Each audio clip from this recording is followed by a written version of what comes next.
दुनिया, खेल और व्यापार जगत से एक्सप्रेस यानी फटाफट अंदाज में। मैं हूं आंचल गुलाटी, देखते हैं खबरों को तेज रफ्तार के साथ। संसद के मानसून सत्र से पहले सरकार ने आज सर्वदलीय बैठक बुलाई। इस बैठक में सरकार संसद के दोनों सदनों के सुचारू संचालन के लिए सभी राजनीतिक दलों से मांगेगी सहयोग। मानसून सत्र इस महीने की 21 तारीख से अगले महीने की 21 तारीख तक चलेगा।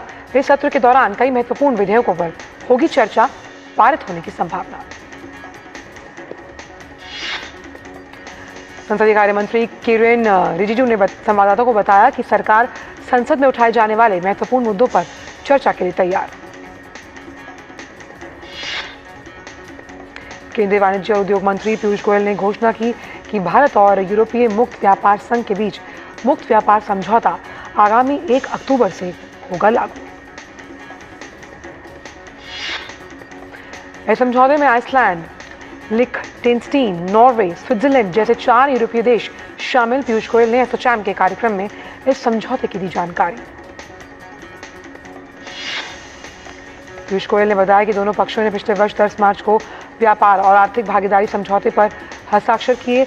चारों देशों ने इस मुक्त व्यापार समझौते का अनुमोदन कर दिया और नॉर्वे स्थित रिपोजिटरी में अपने दस्तावेज भी कर दिए जमा। इस समझौते के तहत $100 अरब का निवेश भारत में किया जाएगा।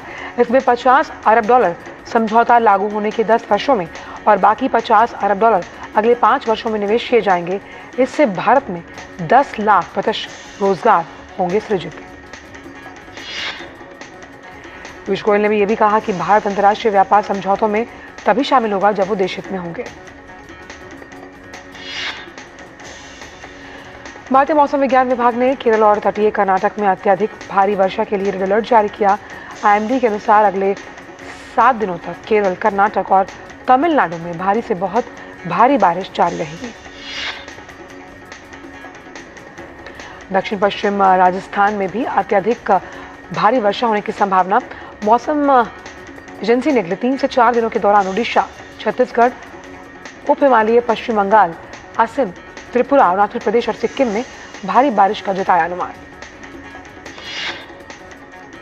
24 जुलाई तक जम्मू कश्मीर, हिमाचल प्रदेश और उत्तराखंड में भी भारी बारिश की संभावना। देश के पश्चिमी भाग में कोंकण, गोवा और मध्य महाराष्ट्र में भी अगले 6 दिनों तक यही स्थिति बनी रहेगी। बिहार में हल्की से मध्यम बारिश और बिजली गिरने की संभावना। मौसम विज्ञान विभाग ने दिल्ली एनसीआर में आंशिक रूप से बादल छाए रहने की, बहुत हल्की बारिश की भी भविष्यवाणी की।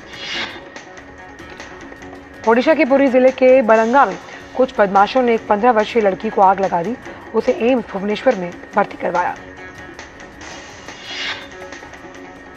एम्स भुवनेश्वर के बर्न्स विभाग के विभाग अध्यक्ष डॉक्टर संजय गिरी ने बताया कि मरीज 70 से 75 तक जल चुकी है। फीसद तक उसे तरल पदार्थ दिया जा रहा है।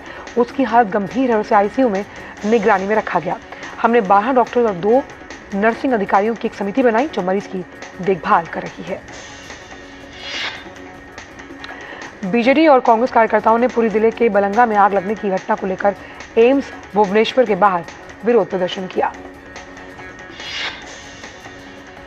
उत्तर प्रदेश में संभल के एसपी राजेश कुमार श्रीवास्तव ने बताया कि एक नाबालिग के साथ दुष्कर्म की घटना सामने आई, जिस पर पुलिस ने मुकदमा दर्ज किया।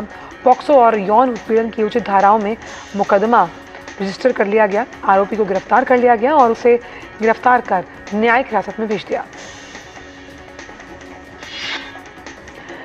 व्हीलचेयर उपयोगकर्ताओं की दैनिक आवाजाही से जुड़ी मुश्किलों को दूर करने और उन्हें आत्मनिर्भर बनाने की दिशा में आईआईटी मद्रास ने बड़ी पहल की। आईआईटी मद्रास के शोधकर्ताओं ने भारत का सबसे हल्का व्हीलचेयर तैयार किया, जिसका वजन महज 9 किलोग्राम है। महाराष्ट्र के जलगांव में विश्व हिंदू परिषद की केंद्रीय प्रबंध समिति की द्विदिवसीय बैठक शुरू हुई और बैठक के पहले दिन कांवड़ यात्रा पर प्रहार, अवैध धर्मांतरण और गौ हत्या जैसे कई गंभीर विषयों पर चर्चा हुई। बैठक में विप अध्यक्ष आलोक कुमार, कार्यकारिणी सदस्य भैयाजी जोशी सहित देश भर के केंद्रीय और विविध प्रांतों के पदाधिकारी शामिल हुए। केंद्रीय गृह मंत्री अमित शाह ने एक्स पर पोस्ट किया, मोदी जी की अगुवाई में भाजपा सरकार राज्य को सुशासन और विकास के केंद्रों में बदल रही है। उन्हें निवेश, उद्योग और रोजगार के लिए पसंदीदा स्थान बना रही है। मुझे खुशी है कि उत्तराखंड में पिछले 2 वर्षों में 1 लाख करोड़ रुपए से अधिक का निवेश हो चुका है। इस अवसर पर मैंने रुद्रपुर में आयोजित उत्तराखंड निवेश महोत्सव 2025 में निवेशकों और युवा उद्यमियों के साथ बातचीत की। मिर्जापुर रेलवे स्टेशन पर सीआरपीएफ जवान के साथ हुई मारपीट पर रेलवे स्टेशन के आरपीएफ इंचार्ज चमन सिंह तोमर ने कहा, इस संबंध में हमने 7 आरोपियों को हिरासत में लिया और उचित कार्रवाई की जाएगी। बिहार में मतदाता सूची के चल रहे विशेष गहन पुनरीक्षण दौरान 95% से ज़्यादा मतदाता मसौदा सूची में शामिल हो गए। इस प्रक्रिया में अभी 6 दिन और बाकी हैं। इसके लिए चुनाव आयोग द्वारा छूटे हुए प्रत्येक मतदाता तक पहुंचने के लिए मिशन मोड में प्रयास जारी है। राजनीतिक दलों द्वारा नियुक्त बीएलओ बीएलए ऐसे मतदाताओं का पता लगाने का प्रयास कर रहे हैं। चुनाव आयोग प्रत्येक पात्र मतदाता को मतदाता सूची में शामिल करने में जुटा है। इसके लिए 1 लाख बीएलओ, 4 लाख स्वयंसेवक संघ, राजनीतिक दलों द्वारा नियुक्ति की गए 1.5 लाख बीएलए मिशन मोड में काम कर रहे हैं। इस अभियान के तहत बीएलओ घर घर जाकर मतदाताओं से संपर्क स्थापित कर चुके। साथ ही चुनाव आयोग देश भर में अखबारों में विज्ञापनों और अन्य सभी संबंधित संचार माध्यमों से बिहार के ऐसे मतदाताओं को सूचित कर रहा है। शेष शहरी मतदाताओं को नामांकन करने के लिए बिहार के सभी 261 शहरी स्थानीय निकायों के सभी 5,683 वार्ड्स में विशेष शिविर भी लगाए गए हैं।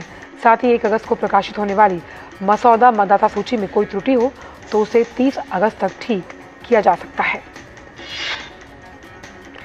उत्तर प्रदेश के हापुड़ में पुलिस सावन में कांवड़ यात्रा के दौरान न सिर्फ सुरक्षा दे रही है बल्कि सेवा की मिसाल बन चुकी है। पुलिसकर्मी कांवड़ियों के जख्मों पर मरहम लगा रहे हैं, पानी पिला रहे हैं और प्राथमिक उपचार भी दे रहे हैं। वहीं दूसरी तरफ किसान संगठन के पदाधिकारी कांवड़ियों की सेवा करने में जुटे हुए हैं।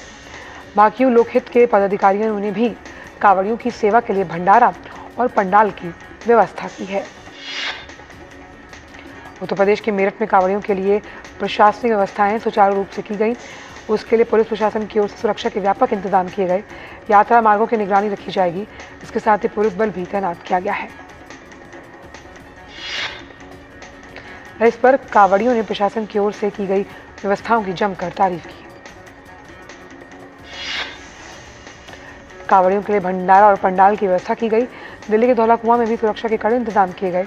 श्रद्धालुओं की सुरक्षा सुनिश्चित करने के लिए कई स्तरों पर पुलिस बल तैनात किया गया है। जम्मू कश्मीर सशस्त्र पुलिस की ओर से डल झील के किनारे आयोजित साइक्लोथॉन पेडल फॉर पीस में युवाओं ने भाग लिया।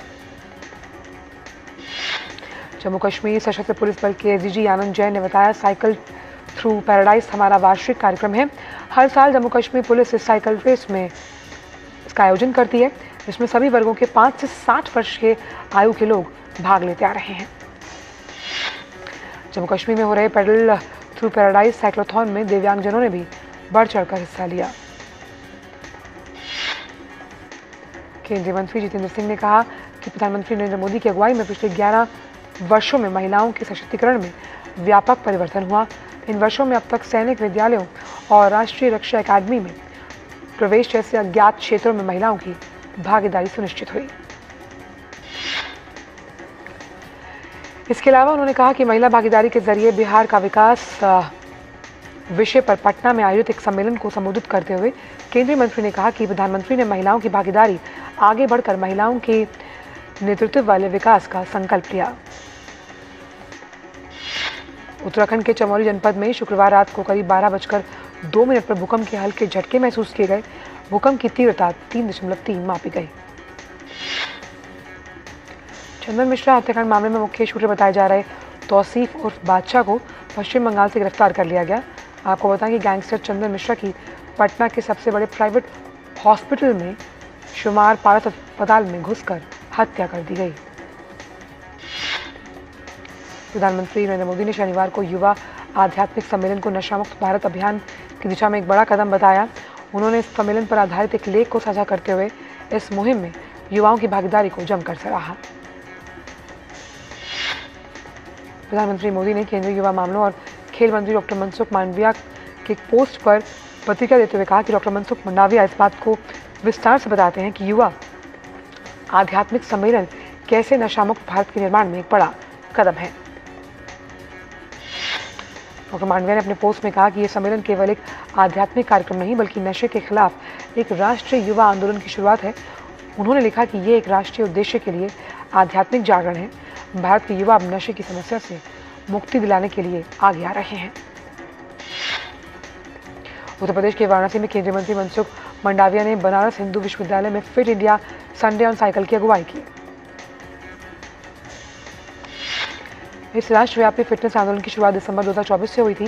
ये पहल साइकिलिंग को एक टिकाऊ, समावेशी और पर्यावरण अनुकूल व्यायाम के रूप में बढ़ावा देने वाली इसके अनेक स्वास्थ्य लाभ हैं। केंद्रीय मंत्री मनसुख मांडविया ने कहा कि संडे ऑन साइकिल देश में एक अभियान के रूप में चलता है।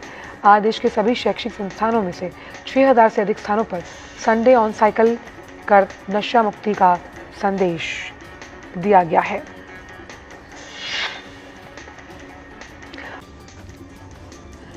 मिजोरम के राज्यपाल जनरल विजय कुमार सिंह ने उत्तर प्रदेश सदन त्रिवेणी में उत्तर प्रदेश के मुख्यमंत्री योगी आदित्यनाथ से शिष्टाचार भेंट की। दिल्ली की पूर्व मुख्यमंत्री शीला दीक्षित की आज पुण्यतिथि है। भारत की सबसे लंबे समय तक सेवा करने वाली महिला मुख्यमंत्री के रूप में उन्होंने रचा था इतिहास। आईएनएस के संध्याक दल ने मलेशिया के राष्ट्रीय जल सर्वेक्षण केंद्र का दौरा किया। महानिदेशक जल सर्वेक्षण और वरिष्ठ अधिकारियों ने उनका स्वागत किया। जल सर्वेक्षण के इतिहास, डेटा संग्रहण विधियों और भारत मलेशिया समुद्री तालमेल को सुदृढ़ करने में संयुक्त परिचालन भूमिकाओं पर चर्चा हुई। प्रधानमंत्री मोदी ने एक्स पर पोस्ट कर टीवीएस मोटर कंपनी के एमेरिटस चेयरमैन वेणु श्रीनिवासन जी और प्रबंध निदेशक सुदर्शन वेणु से मिलकर खुशी जाहिर की। उन्होंने लिखा कि मैं कच्छ की खूबसूरती को दर्शाने और मोटरसाइकिल सवारों को वहां जाने के लिए प्रोत्साहित करने को लेकर उनके प्रयास की प्रशंसा करता हूं। उपराष्ट्रपति जगदीप धनखड़ ने शनिवार को उपराष्ट्रपति एनक्लेव में भारतीय रक्षा संपदा सेवा की 2024 बैच के अधिकारी प्रशिक्षुओं को संबोधित किया।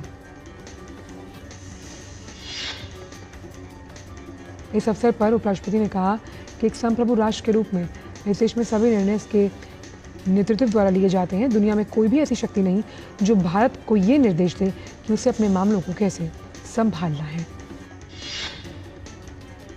उपराष्ट्रपति ने आईडीएक्स के अधिकारी प्रशिक्षुओं को संबोधित करते हुए कहा कि हम एक ऐसा राष्ट्र हैं जो शांति, अहिंसा में विश्वास रखता है लेकिन चुनौतियों से निपटना भी जानता है।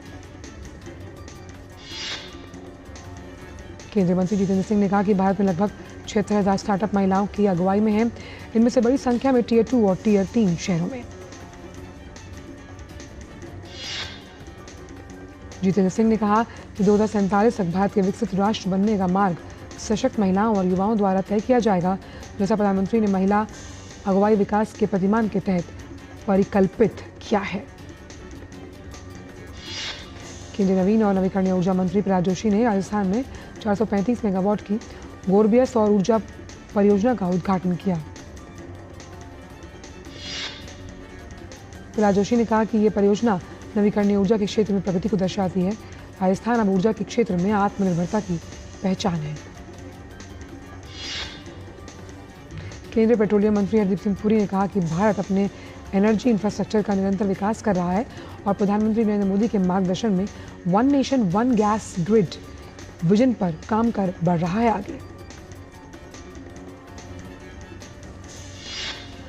हरदीप सिंह पुरी ने कहा कि प्रमुख अर्थव्यवस्था के रूप में भारत एकमात्र ऐसा देश जहां पिछले 3 वर्षों में पेट्रोल और डीजल की कीमतें बढ़ने के बजाय घटी हैं।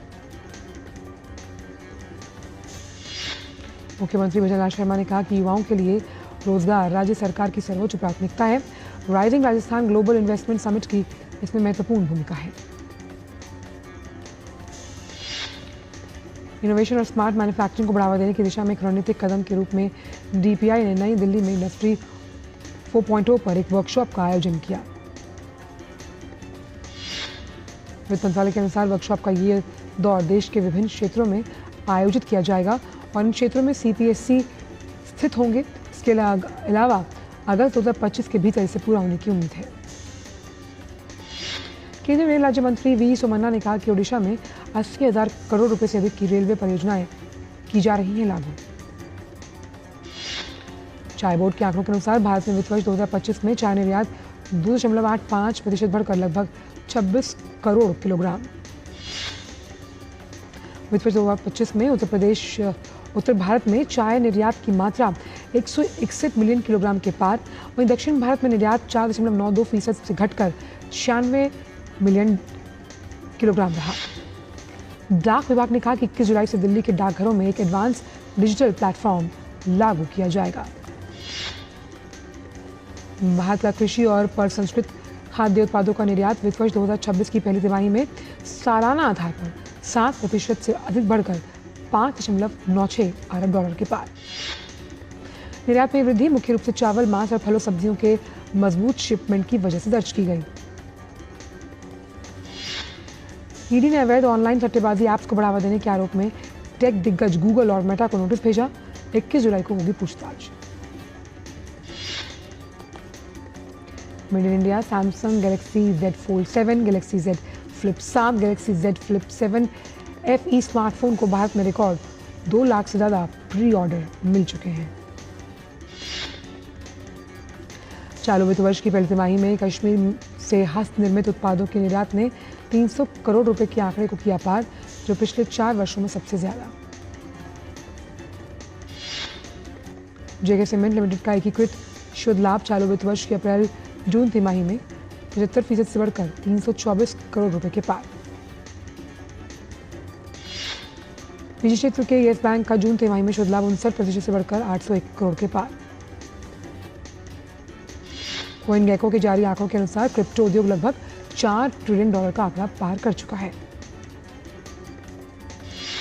EY की रिपोर्ट के अनुसार 2025 की पहली छमाही में घरेलू IPO बाजार में कुल 108 सौदे हुए, जिनसे 4.6 अरब डॉलर की पूंजी जुटाई गई। नेपाल दूरसंचार प्राधिकरण ने देश की सभी टेलीकॉम सर्विसेज प्रोवाइडर्स को वित्तीय धोखाधड़ी और मनी लॉन्ड्रिंग को लेकर टेलीग्राम मैसेजिंग ऐप के एक्सेस को ब्लॉक करने का दिया आदेश। यूक्रेनी राष्ट्रपति जेलेंस्की ने रूस के साथ नई शांति वार्ता का रखा प्रस्ताव। यूक्रेन और रूस के बीच अगले सप्ताह हो सकती है बातचीत।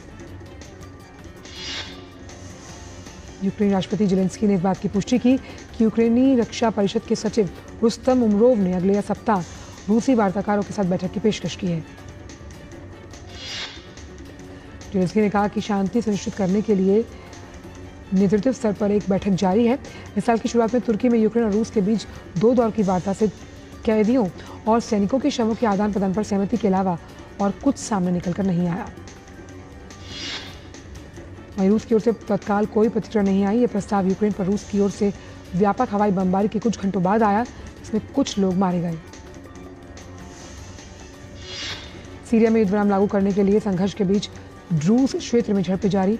लड़ाई में अब तक सैकड़ों लोगों की हुई मौत। सीरिया राष्ट्रपति अहमद अल शरा ने सभी पक्षों से युद्ध विराम के लिए प्रतिबद्ध होने के साथ साथ सभी क्षेत्रों में शत्रुता को तत्काल समाप्त करने का किया आग्रह। गाजा के स्वास्थ्य मंत्रालय का कहना है कि स्वास्थ्य वितरण स्थल तक पहुंचने की कोशिश करते समय इजरायली गोलीबारी में कम से कम 36 लोगों की मौत। वहीं इजरायली सेना ने कहा कि उसने उन संदिग्धों पर चेतावनी के तौर पर गोलियां चलाई जो उसके सैनिकों की ओर बढ़ रहे थे। सेना ने कहा कि उन्होंने रुकने के लिए कहा, लेकिन वो नहीं माने। वियतनाम के हेलोंग बे में तूफानी मौसम के चलते एक पर्यटक नाव पलटी, जिसमें कम से कम 27 लोगों की मौत हुई। 8 लोग लापता हैं, जिनकी तलाश अभी जारी है। सरकारी मीडिया रिपोर्ट्स के अनुसार बचाव दल लापता लोगों की तलाश में इस नाव में 48 यात्री और चालक दल के 5 सदस्य सवार थे। वियतनाम के प्रधानमंत्री फाम चिन मिन ने मृतकों के परिवारों के प्रति जताई संवेदना। इसके साथ ही उन्होंने घटना के कारणों की जांच के दिए आदेश। कोल्डप्ले कॉन्सर्ट में गले मिलते हुए वीडियो वायरल होने के बाद एस्ट्रोनॉमर के CEO एंडी बायरन ने अपने पद से दिया इस्तीफा। लॉस एंजल्स की नाइट क्लब में एंट्री करने के लिए इंतजार कर रहे लोगों की भीड़ को कार ने मारी टक्कर। इस घटना में कम से कम 30 लोग घायल, 7 लोगों की हालत गंभीर। ब्रिटेन की संसद के बाहर प्रतिबंधित समूह फिलिस्तीन एक्शन का समर्थन कर रहे लोगों पर कार्रवाई। पुलिस ने 55 प्रदर्शनकारियों को किया गिरफ्तार। जापान में आज होने जा रहे उच्च सदन के लिए चुनाव। ऊपरी सदन में कुल 248 सीटों में 125 पर होगा चुनाव। विशेषज्ञों का मानना है कि ये चुनाव जापान की राजनीतिक दिशा करेगा तय। जापान के प्रधानमंत्री शिंजो इशिबा की पार्टी एलजेपी और उसकी सहयोगी कोमितो को बहुमत के लिए कम से कम 50 सीटें जीतनी होंगी। पाकिस्तान में महसूस किए गए भूकंप के झटके। राष्ट्रीय भूकंप विज्ञान केंद्र अनुसार पाकिस्तान में 4.0 तीव्रता का भूकंप आया, गहराई 160 किलोमीटर। हंगरी में आयोजित कुश्ती रैंकिंग सीरीज में भारत का शानदार प्रदर्शन। भारतीय पहलवान इस टूर्नामेंट में शानदार प्रदर्शन करते हुए 2 स्वर्ण, 2 रजत और 2 कांस्य पदक के साथ 6 पदक जीते। भारत को इस टूर्नामेंट का छठा पदक प्रिया मलिक ने दिलाया। 76 किलोग्राम भार वर्ग के फाइनल में प्रिया को 3-4 के करीबी अंतर से रजत पदक से संतोष करना पड़ा। भारतीय महिला पहलवान अंतिम पंघाल ने बुडापेस्ट रैंकिंग सीरीज में स्वर्ण पदक जीता। अंतिम में 53 किलो भार वर्ग के फाइनल में रूस की नतालिया मालिशेवा को 7-4 से मात दी।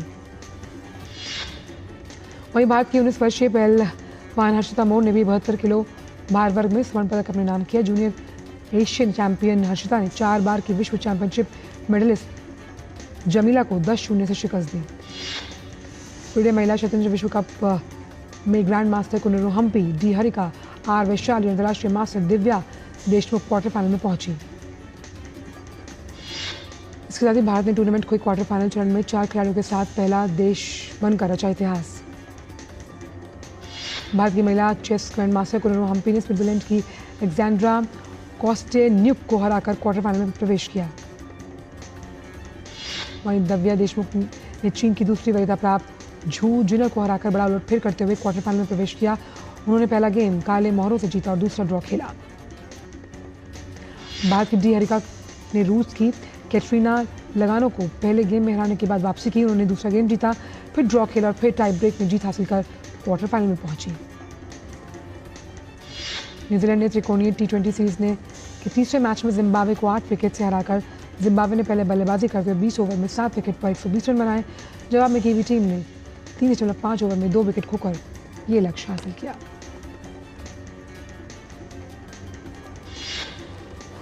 एक्सपेरिमेंट में इतना ही, दीजिए इजाजत, नमस्कार।